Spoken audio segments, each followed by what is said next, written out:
नमस्कार दोस्तों, मेरे चैनल पे आपका स्वागत है। मैं लाती हूँ आपके लिए देश विदेश की हिंदी और उर्दू जगत की कुछ सुनी कुछ अनसुनी बेहतरीन कहानियाँ अपने अंदाज में और सटीक उच्चारण में। मेरा एक छोटा सा लक्ष्य है 1000 सब्सक्राइबर्स का, तो कृपया मेरे प्रयास में मेरी सहायता करें और मेरे चैनल को सब्सक्राइब ज़रूर करें। साहित्य की सेवा में मेरा प्रोत्साहन बढ़ाएं और मेरे वीडियोस को लाइक ज़रूर करें। आइए सुनते हैं मिर्ज़ा अजीम बेग चुगताई की लिखी हास्य कहानी, क्या कभी आप पर कोई आशिक हुआ है। एक तो वे लोग हैं जिनको स्वयं भगवान ने अपने हाथों से बनाया है, जैसे पत्रों के संपादक या स्वयं हमारी घरवाली। और दूसरे वे लोग हैं जिनको शायद परमात्मा ने ठीके पर बनवाया है और उन ठेकेदारों ने हम मिट्टी के पुतलों को इस तेजी से बना बना कर फेंका कि कहीं किसी कहानी लेखक के पुतले पर किसी सेठ जी का पुतला गिरा, किसी वकील पर गामा का पुतला गिरा तो कहानी लेखक और वकील साहब की नाक कहीं पहुंची, होंठ कहीं पहुंचे, और जब प्राण डाले गए तो अच्छे खासे बिगड़े हुए खिलौने बन गए। फिर मजा ये कि इस प्रकार का बिगड़ा हुआ रूप देकर भगवान ने उनके छोटे से हृदय में अथाह प्रेम भर दिया।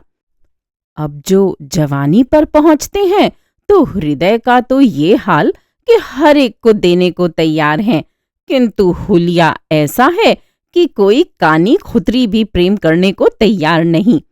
परिणाम ये है कि कोई लड़की उन पर आशिक नहीं होती।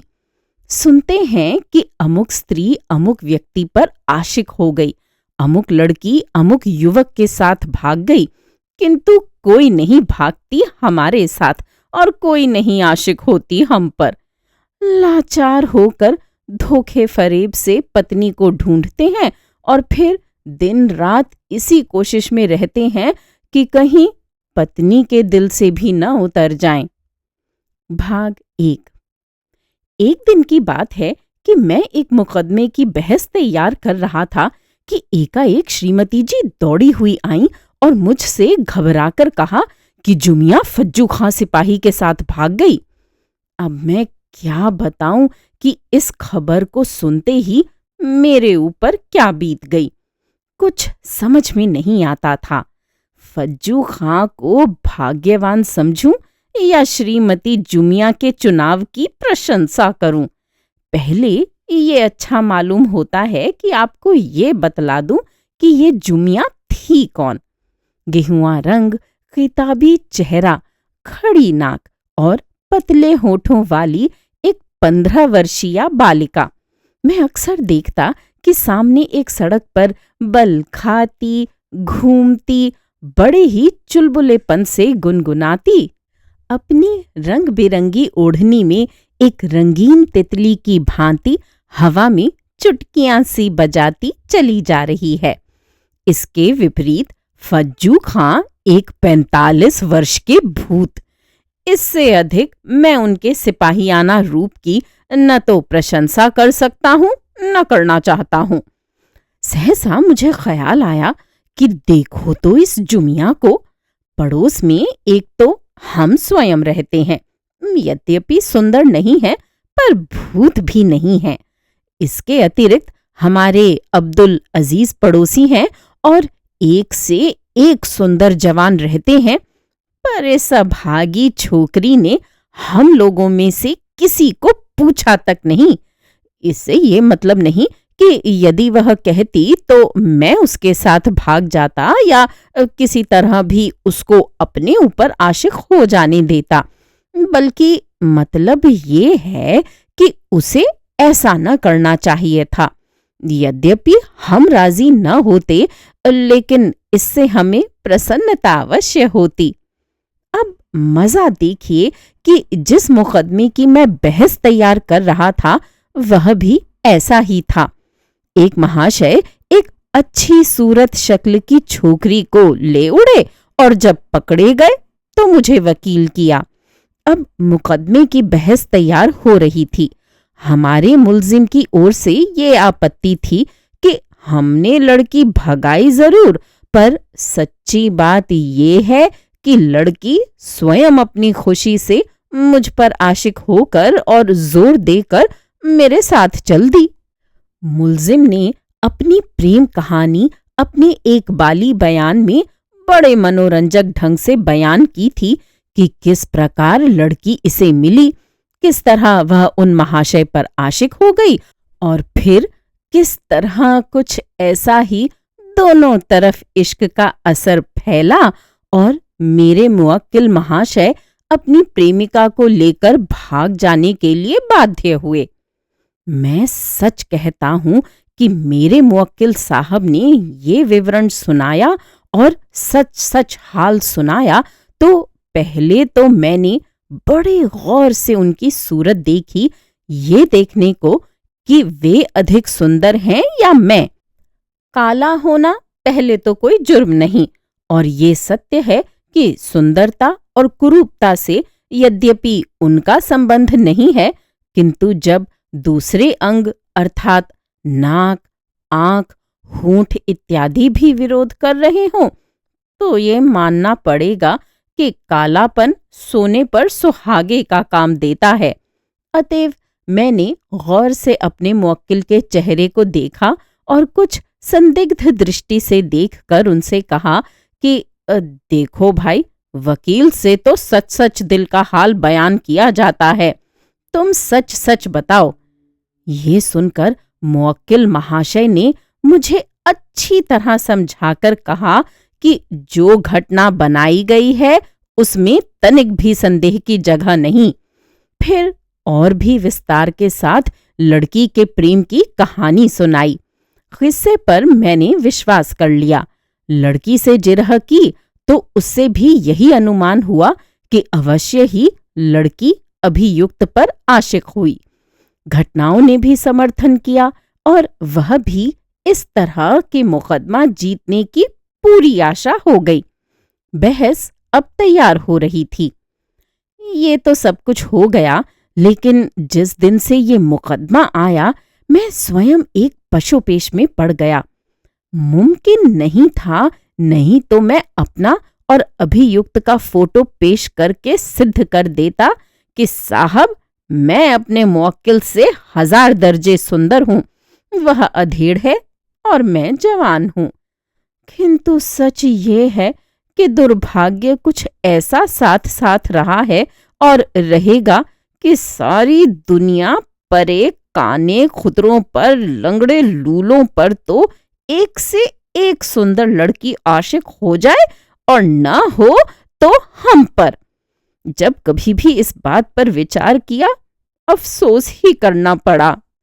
बजाय इसके कि कोई लड़की मुझ पर आशिक होती, अपने जीवन का अनुभव दुर्भाग्य से ये रहा है कि सुंदर और असुंदर लड़कियों के कटु और हृदय बेधी व्यंग्य बाणों का ही निशाना बनना पड़ा, और वह भी ऐसे कि जी तो सदा यही चाहता रहा कि आईने में अपनी सूरत देखकर एक 5 नित्य लगाए जाएं। आप किसी से पूछिए कि क्यों भाई, तुम पर कोई आशिक हुआ है, तो उत्तर में आप एक से एक मनोरंजक कहानियां सुनेंगे। हमने भी देखा देखी इसी प्रकार के बिल्कुल झूठे किस्से गढ़कर अपने मित्रों को सुनाए हैं।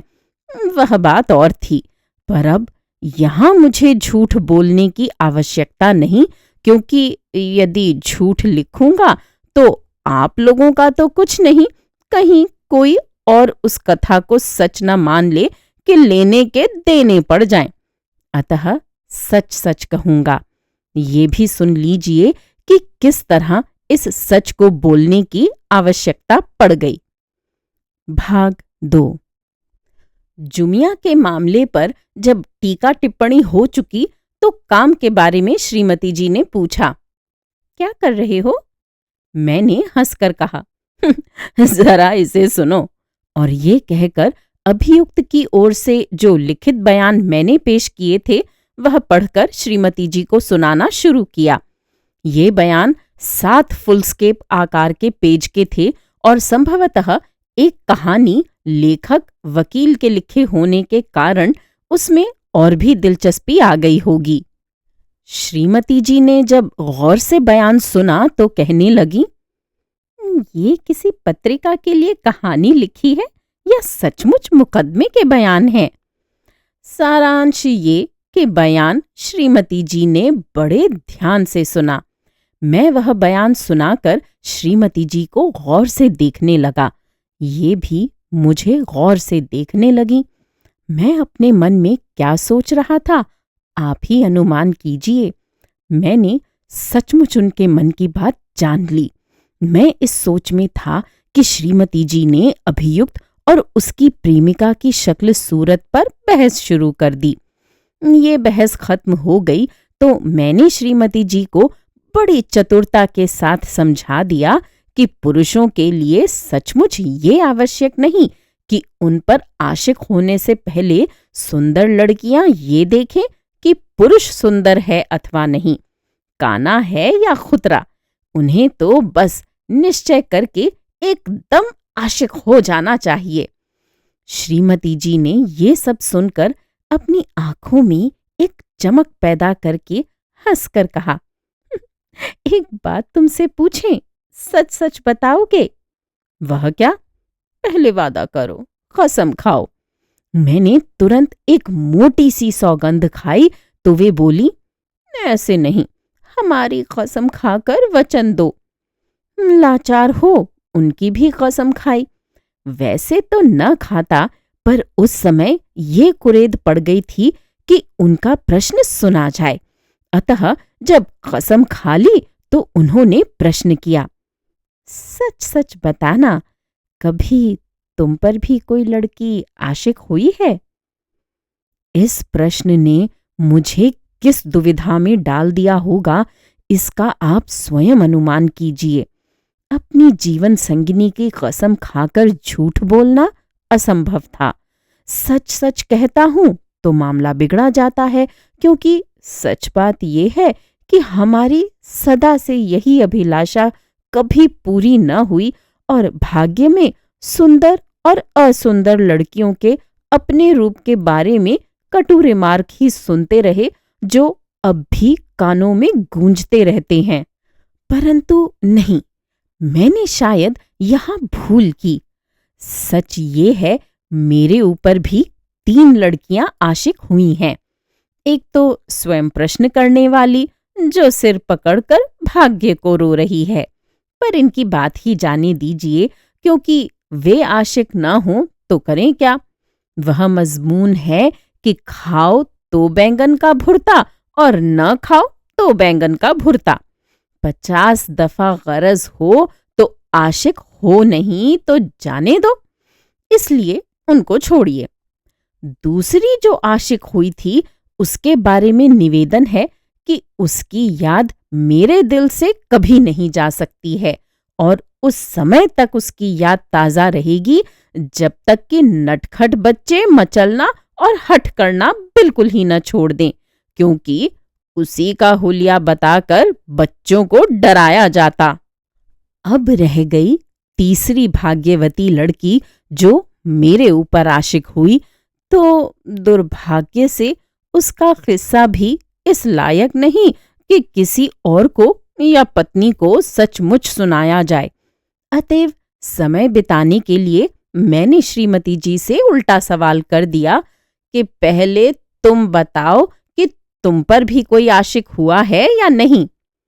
ये सवाल सुनकर श्रीमती जी को कुछ हंसी भी आई और कुछ क्रोध भी। उसने बुरा मानने की कोशिश की, पर मैंने आड़े हाथों लिया ये कहकर कि तुम्हें अवश्य बताना पड़ेगा, नहीं तो मैं ना बताऊंगा। जब मैंने जोर दिया तो उन्होंने साफ साफ कह दिया कि मेरे ऊपर कोई क्यों आशिक होने लगा। लेकिन मैंने जिरह शुरू कर दी और 1 दर्जन भी सवाल न किए होंगे कि श्रीमती जी को कहना पड़ा कि मेरे विवाह से पहले 3 जगह से बात आई थी। उनमें से 2 की तो खैर कोई बात नहीं, क्योंकि उनसे इनकार कर दिया गया तो वे मान गए। लेकिन उसमें से 1 रुपये पैसे वाले बूढ़े महाशय थे जिन्होंने अधिक चेष्टा की। उनको बड़ी सख्ती से जवाब दिया गया और उनकी हजारों की जायदाद को हमारे ससुर महोदय ने बड़ी रुखाई से ठुकरा दिया। किस्सा सुनकर मैंने बुढ़े ही को पकड़ा कि बस वही आशिक था।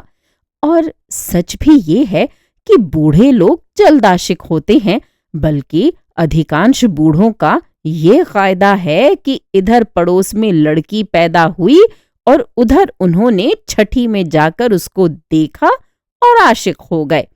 फिर ठीक 14 वर्ष के बाद आप देख लीजिएगा कि बड़े मियाँ घर घर के विवाह की कोशिश कर रहे हैं।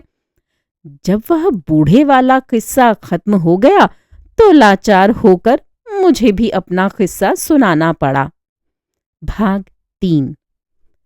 कभी कभी लोगों को घर से भाग जाना पड़ता है, शिक्षा आदि को छोड़ छोड़कर। इन पंक्तियों का लेखक भी बंबई में इसी आवश्यक काम से गया हुआ था।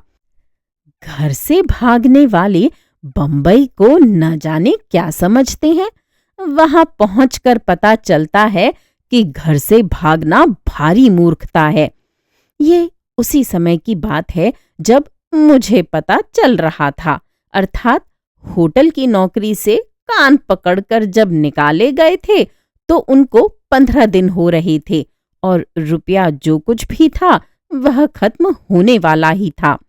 शाम को मैं नित्य चौपाटी चला जाया करता था और वहां से सीधा मालाबार हिल पहुंच जाता था। मालाबार हिल एक बड़ा ही सुंदर बाग है जो एक कृत्रिम पहाड़ी पर स्थित है। ये पहाड़ी कितनी सुंदर है उसका आप उस समय तक अनुमान नहीं कर सकते जब तक स्वयं न देख लें। मैंने मालाबार हिल पर पहुंचकर देखा कि हर तरफ बसंत ही बसंत है। एक से एक सुंदर कोमलांगी स्त्रियों का मेला सा लगा था। मैं भी उन सुंदरियों के साथ साथ पहाड़ी पर चला जा रहा था, पर मेरा मन मरा हुआ था। ऐसे अवसरों पर किसी साथी का न होना बड़ा अखरता है। मैं भी इस अभाव का बड़े दुख के साथ अनुभव कर रहा था। इसकी चोटी वैसी नहीं है जैसी हिमालय की है, बल्कि चोटी पर पहुंचिए तो हरियाली का एक मैदान चारों ओर दिखाई पड़ता है। जगह जगह अंग्रेज, पारसी, मराठी, गुजराती आदि जाति की लड़कियां तथा स्त्रियां कुछ दौड़ रही थीं, कुछ खेल रही थीं, कुछ बच्चों के साथ झूला झूल रही थीं। यहाँ सरकार की ओर से झूले पड़े हुए हैं। जगह जगह 2-2, 4-4 की टोलियां हंसी मजाक कर रही थीं। हमारे जैसे 2-4 अभागे और भी थे जो अलग एक बेंच या घास पर बैठे हुए सुंदर युवतियों को घूरे जा रहे थे। उनकी यही कोशिश थी कि कोई सुंदरी उनको देखे और उन पर आशिक हो जाए। भाग 4। इधर उधर घूम फिरकर मैं अब एकांत स्थान पर पहुंचा और एक बेंच पर सिर झुकाकर इस तरह गाफिल होकर बैठ गया कि थोड़ी देर के लिए आंखें जो बंद की तो ये भी ख्याल न रहा कि कहाँ हूं। मैं इसी तरह बैठा था कि कुछ आहट सी हुई। मैंने सिर उठाकर देखा तो क्या देखता हूं कि 2 पारसी लड़कियां आपस में बातें करती मेरी ही तरफ चली आ रही थीं। मेरी बेंच के निकट आकर एक ने मुझसे कहा, अगर कोई आपत्ति न हो तो हम भी इस बेंच पर बैठ जाएं। मैं चौंक सा पड़ा और बोला, हाँ हाँ, बड़े शौक से बैठिए, बल्कि मैं उठा जाता हूं। ये कहता हुआ मैं उठा। मेरा उठना था कि नहीं नहीं कहते हुए बड़ी शिष्टता से मुझे रोकने को बढ़ी और बोली, आप बैठिए, हम स्वयं चले जाएंगे। तुरंत ही दूसरी बोली, हमने आपको कष्ट दिया, आप बैठिए। इस पर मैंने भी और आग्रह किया और लखनऊ के लोगों की तरह पहले आप वल्लाह पहले आप होने लगा। मैं कह रहा था कि आप बैठिए, मैं चला जाता हूँ, और वे कह रही थी, आप बैठिए, हम चले जाते हैं। अंत में बड़ी वाली, जिसकी आयु 18-19 वर्ष होगी, मेरा हाथ पकड़कर बोली, अच्छा, आप बैठिए, हम भी बैठ जाती हैं। मन में तो मैं बहुत प्रसन्न हुआ, किंतु ऊपर से कहा, पर शायद मैं आपके एकांत में बाधक होऊंगा। जी नहीं, बल्कि आपकी उपस्थिति हमारे लिए प्रसन्नता की बात होगी। क्या आप हमारी बातचीत ना पसंद करेंगे? मैंने कहा, जी नहीं, हरगिज नहीं। सारांश ये कि वे भी बैठ गईं और मैं भी बैठ गया। इसके बाद उन्होंने मेरा परिचय प्राप्त किया और अपना परिचय स्वयं दिया। मुझे याद नहीं कि मैंने क्या झूठ सच मिलाया, जिसका सार ये था कि मैं यूं ही घूमने के लिए बंबई चला आया हूं। उनके विषय में ज्ञात हुआ कि बड़ी वाली विधवा है और उसका नाम मिसेस लमजी है। छोटी वाली कुमारी थी और उसका नाम मिस रुस्तम जी था। दोनों बड़ी शिष्ट और सुंदरी थीं, पर लमजी को देखकर इतना अवश्य कहना पड़ता था कि डार्विन की थियरी सच जरूर है, किंतु ये भी सच है कि यदि मनुष्य को बंदर की संतान कहा जा सकता है, तो कुछ लोग घोड़े की संतान भी सिद्ध किए जा सकते हैं। बड़ी देर तक हम लोग बातें करते रहे और अंत में मैं स्वयं उन दोनों से विदा होकर दूसरी ओर चल दिया। भाग 5। सांझ हो रही थी और लोग पहाड़ से उतर रहे थे। मेरा मन पहले ही की तरह उदास था, अतएव भीड़ भाड़ को छोड़कर मैं जानबूझकर चला जिधर से कोई भी नहीं उतर रहा था। 3 सड़कों से उतरकर मैं चौथी पर पहुंचा और फूलों तथा झाड़ियों के घने मार्ग से होता हुआ बिल्कुल एकांत मार्ग पर पहुंचा। 5वीं सड़क पर उतरा तो क्या देखता हूं कि मिसेस लमजी एक गमले के पास एक पांव झुकाए और दूसरा पांव एक झाड़ी में फंसाए इस तरह खड़ी है कि मुंडेर हाथ से पकड़े है और चेहरे से कष्ट प्रकट होता है। मैं उसे एकदम से देखकर झिझक गया और वह तुरंत बोली कि ईश्वर के लिए मेरी मदद कीजिए। मैं तुरंत उसके पास पहुंचा तो उसने अपना हाथ मेरे कंधे पर रखा और मुझे उस समय ये देखकर बड़ा आश्चर्य हुआ कि न तो उसका किसी चीज में पैर अटका है और न कपड़ा अटका है, लेकिन तुरंत ही उसने लंगड़ाते हुए आगे बढ़ने की चेष्टा की और मानो पीड़ा से व्याकुल होकर कहने लगी, मेरा पैर टूट गया है। और इसके बाद ही बड़ी निर्भीकता से अपना दाहिना हाथ मेरे गले में डालकर और मुझ पर लदकर अपना पूरा भार डालते हुए कहा, कृपा करके जैसे भी हो सके मुझे नीचे तक पहुंचा दीजिए। आप स्वयं सोचें कि मैं कैसे इनकार करता, जबकि उसने उसी हालत में मेरे साथ लंगड़ाते हुए चलना भी शुरू कर दिया।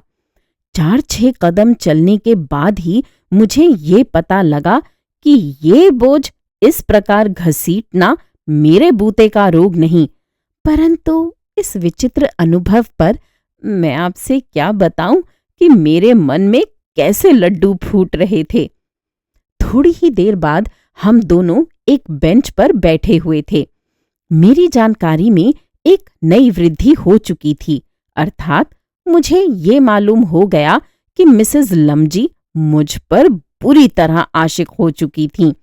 उन्होंने मुझे बताया नहीं, पर मैं समझ गया कि ये बेचारी मेरे प्रेम में पागल हो जाएगी यदि मैं इसके स्वर्गीय पति के घर न गया, जिसकी अब ये स्वयं मालिक है और मुझे भी उसका साझीदार बनाना चाहती है। अब ऐसे अवसर पर यह सवाल नहीं कि आप होते तो क्या करते अथवा और कोई होता तो क्या करता, बल्कि यहाँ ये पूछिए कि मैंने क्या किया। मैंने ये किया कि उसे साथ लेकर नीचे उतरा। चौपाटी पर अजीब बहार थी। पर हमें उससे क्या मतलब। हमने जल्दी से एक टैक्सी ली और उसके घर की ओर चले। एक शानदार बिल्डिंग के सामने उसने मोटर रुकवाई। हम दोनों उतरे। उसके पैर का दर्द करीब करीब जाता रहा था। तीसरी मंजिल पर पहुंचे, पर उसने एक बंद कमरे के दरवाजे का ताला हाथ में लेकर कहा, अब क्या करूं, नौकर ताला लगाकर चला गया। लाचार हो हमको लौटना पड़ा, क्योंकि उसने बतलाया कि नौकर 2 घंटे के बाद आवेगा। मैंने पूछा कि अब कहाँ चलेंगी, तो उसने कहा, कुछ चाय और आइसक्रीम खाकर सिनेमा चलिए। मुझे भला क्या इनकार हो सकता था। नीचे आकर मैंने फिर टैक्सी की और सीधे उनकी इच्छा के अनुसार उसकी एक सहेली के यहाँ चले। वहां से 3 लड़कियां और हमारे साथ हो गईं और सब मिलकर एक होटल में पहुंचे। कुछ खा पी कर सीधे सिनेमा गए, जहां मैंने सबके लिए फर्स्ट क्लास के टिकट खरीदे और सिनेमा देखा। सिनेमा देखने के बाद सुबह मिलने का वायदा करके हम सब विदा हुए। अब मैं निवास स्थान पर पहुंचा और अपनी जेब जो देखी तो पांव के तले से धरती खिसक गई। मतलब ये कि मुश्किल से 2-2.5 रुपए रह गए। भाग 6। दूसरे दिन पहला काम ये किया गया कि कमीज के बटन 50 रुपए में बेचे, नहीं बल्कि 35 रुपए में रेहन रख दिए। ये क्यों? केवल इसलिए कि प्रेम से पहली मुठभेड़ है, जरा अच्छी तरह निभाना चाहिए। दुर्भाग्य या सौभाग्य से ये समझे हुए थे कि बंबई के सेठ की विधवा से विवाह करेंगे और सेठ के धन के मालिक बनेंगे। 35 रुपए जेब में डालकर चलने की तैयारी की। आईने में देख देख कर वह बनाव सिंगार किया कि आपसे क्या बतावें। बड़ी देर तक आईने में अपनी सूरत देखते रहे। इधर से देखा, उधर से देखा और हर तरह अपने को सुंदर पाया। मन ने कहा, भैया सचमुच तू बहुत सुंदर है, और ये जो सुंदर और चंचल छोकरियां जिनके दिमाग अंग्रेजी शिक्षा ने खराब कर दिए हैं, तुझको फटीचर, पिनकी, तिनका, सीकिया, लंगूर आदि की उपाधि दिया करती हैं, वे वास्तव में झक मारती हैं। अब तो तुम्हारे ऊपर आशिक होने का सिलसिला शुरू हुआ है, और यदि तुम कुछ दिनों और बंबई में रह गए तो ताज्जुब नहीं जो बंबई की सुंदरियां प्रसाद समझकर तुम्हें बांट लें। मिसेस लमजी के घर पर जो मैं पहुंचा तो उसको सड़क के किनारे पर अपनी प्रतीक्षा करते हुए पाया। मैं उतरने लगा तो वह मुस्कुराती हुई स्वयं मोटर पर चढ़ आई और शोफर से कहा कि रानी बाग चलो।